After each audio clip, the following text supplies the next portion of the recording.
Hi, it's Natalie from That Christmas Autism Girl. Welcome back to my channel. So in today's video, Star and I are going to be talking about enemies to lovers. So first of all, plus maybe friends to lovers as well. So we're going to talk about why these guys are enemies and basically a quick version of their story. So let's get started. So Anne and Gilbert. So Anne and Gilbert from Anne of Green Gables, they started out as enemies. Well, he liked her, but then they became enemies, and then they became friends. Then they became lovers, and then they got married, and then they became, in a very slow burn way. Then they became lovers. Then they got married. Then they became parents. So, yeah, definitely a slow burn enemies to lovers story. One of my favorites. It's a good story. Anne and Gilbert are great. They're solid. Love them. So, Bricky and Zane from H2O. Now, this one's interesting because I kind of consider them slightly toxic, but they are definitely enemies to lovers, and I kind of find their story to be kind of interesting. So, they're on this list because she didn't like him. He didn't really like her. They were kind of... She called him a pig and said that she does anything she can to get under his skin. But then they slowly fell in love, and then he gave up his obsessive behavior to protect her and keep her secret as that she was a mermaid.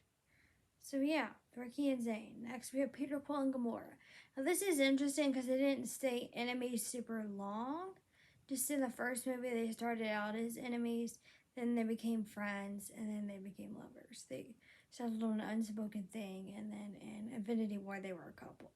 So I love Peter Quill, Star-Lord, and Gamora.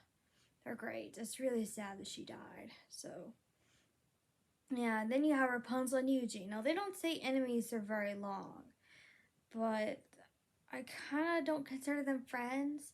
Like, they kind of make a deal and then they fall in love.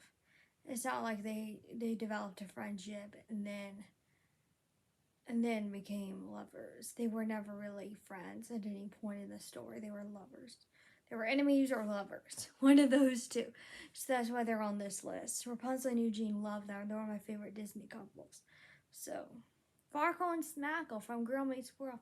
Now, if you watch any of my videos, you know I don't really particularly care for parts of Girl Meets World. But I do love Farkle and Smackle. Farkle is this genius who's kind of quirky.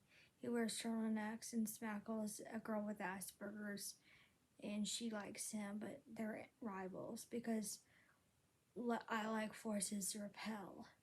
But then he starts to like her when he thinks he has Asperger's, and then he finds out he doesn't, so then they can be together. Great.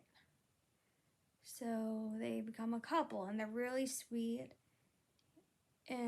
but she pretends to still flirt with Lucas to protect herself because she doesn't think he doesn't like. She's not sure he likes her as much as he says he does, but then she finds out that he does, and they're really sweet. So I really like Farkle and Smackle. They're like one of the best parts about Girl Meets World. And then John Smith and Pocahontas. Now they don't stay enemies for very long, but their tribes are enemies. Their groups are enemies. So then they become lovers, and then they're not lovers in the second movie, and they kind of just destroyed everything they established in the first movie. Her letting him go and realizing her people needed her, but then they still loved each other. So no, the second one kind of ruined that for me. So anyway, those are my enemies to lovers. Next we have friends to lovers. You know who's number one. Star and Marco. They're number one. Always will be my favorite friends to lovers story. Because they are. And I did a whole video on them. I don't really need to talk about their story. Because I've done I've talked about the Love Pentagon. And I've dedicated a whole video to their story. I don't need to go over it anymore. Next we have Fitzsimmons. Also dedicated a whole video to their story. You know the story of Fitzsimmons, Anna and Kristoff. Now, Anna and Kristoff are friends to lovers in the Frozen movies. So they meet. She asks him to take her to see her sister. And so they're gonna save the kingdom together. But then he falls in love with her, and then he gives her up because he thinks she's in love with Hans, and thinks Hans is in love with her. So in order to save her, he brings her to Hans. But then Hans is revealed to be a bad guy, and so then Anna realizes Kristoff loved her, and then she goes off to go save him, but instead saves her sister, and then they get together in the end, and then they're engaged in the second movie. Really sweet. I love Anna Kristoff. Next we have Cleo and Louis from H2O. Cleo and Louis are definitely French lovers. They kind of have this slow burn relationship. Like, they get their friends in the first season until the end. And then they become a couple. Then she breaks up with him and he dates Charlotte. But then he breaks up with Charlotte and they get back together and stay together until he leaves for America. And even then, they're still a couple. Friends to lovers, definitely. So I love Cleo and Louis. I cried when they say goodbye, actually, which I will get to in another video. Then we have Cody and Bailey from Sweet Life One Day. They're definitely friends to lovers because he has a crush on her and they're friends. But then he wins her over. So then they become a couple, and then their relationship hit a bunch of rough patches and they break up at their anniversary. But in the end, they get back together, and then they stay together and are really happy until he doesn't find out against the deal, but they still stay a couple and say they love each other. So it's pretty cool.